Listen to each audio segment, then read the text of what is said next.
Hello Gunners, another video so swiftly because there's been some major breaking news that Benjamin Sesko has agreed to join Arsenal. He wants to come to Arsenal and sources are confident that Arsenal can get this deal done for around £45 million. There's that, but there's also another player who's been added onto the list of Arsenal who plays for Feyenoord. He is a left back and reportedly Arsenal are a massive fan of this player. That's not even it. There's also another player, Rokas Pukstas, who Arsenal are reportedly following and interested in signing too. So there's a lot to get through in this video. But as always, before we get started, if you're new here, smash the subscribe button, smash the like button, and turn on those notifications. Please make sure you do that. You do not want to miss out on the videos that will be coming out during this transfer window. So let's start with the major breaking news. Benjamin Sesko. It's an article by John Cross Mirror, where he essentially states that Benjamin Sesko has agreed that he wants to join Arsenal and that no other club should even bother with him because his heart and mind is only on coming to Arsenal Football Club. And of course, he is also one of the priorities of Arsenal. So a deal should, in hindsight, be agreed for around 45 odd million. Obviously, Sesko has a 65 million release clause, but Arsenal are confident they can maybe negotiate that lower since the player does want to come to the club. Let's just talk on it, to be honest. Benjamin Sesko is a brilliant striker. Lots of potential, lots of ability. It's just about maybe refining him a little bit. He has all the fundamentals you'd want: strength, skill, trickery. You know, he's clinical in and around that box, and his ball striking, I absolutely love it. He's probably a better version of Kai Havertz, but younger and with a higher ceiling. We already seen that Kai Havertz game suits us. So having Benjamin Sesko is pretty similar to Kai, but with better movement and ball striking, may be a positive for us. He's prolific. I've made a video on him before. I don't really want to go into why I think he's perfect for us, but he's a goal scorer. He's a goal getter everywhere he's been. And well, he has similar traits to Erling Haaland. I know a lot of you want Gyökeres, but Sesko is a lot cheaper, a lot younger too. So I just see too many positives with this sort of deal. And I'm excited. I'll be excited to welcome in Sesko. I think the best thing about this is that Kai Havertz will remain the main number 9. Then you've got Sesko as a backup number 9. But it probably does mean that we're going to see the end of Eddie Nketiah. I think that was expected. And then our two striker options will really be Sesko and Havertz, with then Gabriel Jesus probably shifting over to the wings to provide depth, and Leandro Trossard also shifting to the wings to provide depth. It also leaves us with a lot more money to spend on other positions, such as I still think we need a Saka, backup. And I also think we need that midfield. I think Guimaraes will be the signing, and I hope it is because he is quality. And then obviously maybe another defender and a backup goalkeeper to add to a really successful transfer window. But yeah, Benjamin Sesko, major breaking news that he has agreed that he wants to come to Arsenal. But yeah, that's it on Sesko. Let me know what you think. Do you think really we need to sign him, or are you against this sort of signing? For me, no brainer for around 45 million. One of the best young strikers in Europe for sure. Now on to the Feyenoord left back. And I'm sorry, I'm probably going to butcher this, but it's Quilindinsky Hartman. I'll just call him Hartman, to be honest. He has come across as an Arsenal target, and Arsenal want to make a move for him. Another reliable journo came and said this evening. He's 22 years old, but I think the only issue with him is that he's already had 2 ACL injuries, and I'm sick and tired of injury-prone players. And for me, it's clear that he has a lot of ability. I looked at a lot of his matches. He can invert, he's got pace, he's really good defensively. But, injuries are massive, and we don't really want somebody that's not going to be available until December. We want someone to come in and provide options straight away.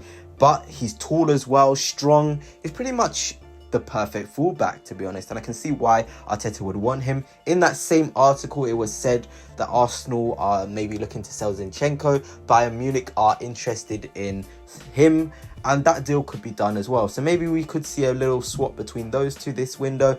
But again, interesting breaking news there. I'll be honest, I looked at a couple of his games. He looked really good and comfortable on the ball, and he can really invert. On Slot may want to bring him to Liverpool since they were, working together at Feyenoord. But for me, I think he's decent. Would I really have him as a priority signing? No, he would probably cost around 25-30 million.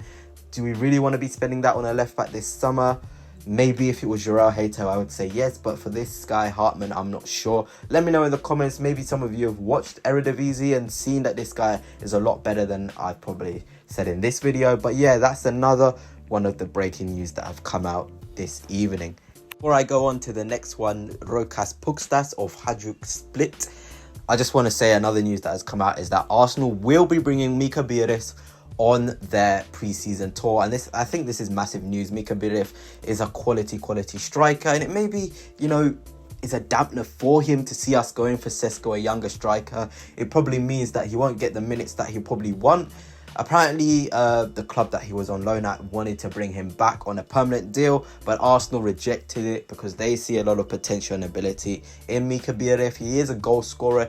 He's been called up to the under-21s Denmark on international duty, so a lot of people in the football world rate him very highly, and I think I'll be excited to see him on that preseason tour, see what he's made of, because, you know, there's been a lot of, you know, praise for him. So I think I just want to look at him in depth in an Arsenal shirt, and maybe he may prove to be a striker, the striker we need. And yeah, now on to the final part of this video. It is Pukstas, who is a well-rounded midfielder, US international, and he has scored 7 goals and added 1 assist in 28 matches this season, and has 11 goals and 4 assists in 59 matches for the club overall. And he has been, you know, mentioned as a potential target for Arsenal. I'm not too sure about him. I've not really watched what he's about, but he does seem like a prospect, and Arsenal do want to sign younger players and invest in their academy, in their younger players. So maybe he'll come in and probably play for the under-23s. Since he is only 19, he can probably develop there and then play a couple of first team games in the near distant future. But it depends really. I'm not too sure about him, like I've said. But, you know, we've got to trust Arteta. If he's interested in this guy, he probably does fit our model. We're starting to get players that are going to directly come into the side and really adjust to our gameplay easily. So maybe this kid has got that potential to do that. But yeah, that seems to be it of what has happened in the last couple of hours. There's been a lot of news come out. I made a video earlier on Yusuf Fofana, who we are also looking at as a potential midfield signing. And a lot of you seem to be in agreement that he is the sort of midfielder we need to replace Thomas Partey with his athleticism, with his skill, with his, you know, strength. He seems the perfect midfield profile. But then obviously Benjamin Sesko, the main talking point of this video. Are you a fan of him? Do you see him coming in for that 45 million and being the striker we need? Does he displace Havertz? Does Havertz become the number 9 and Sesko becomes the second number 9? It is all up for debate. And then you've got Mika Biereth.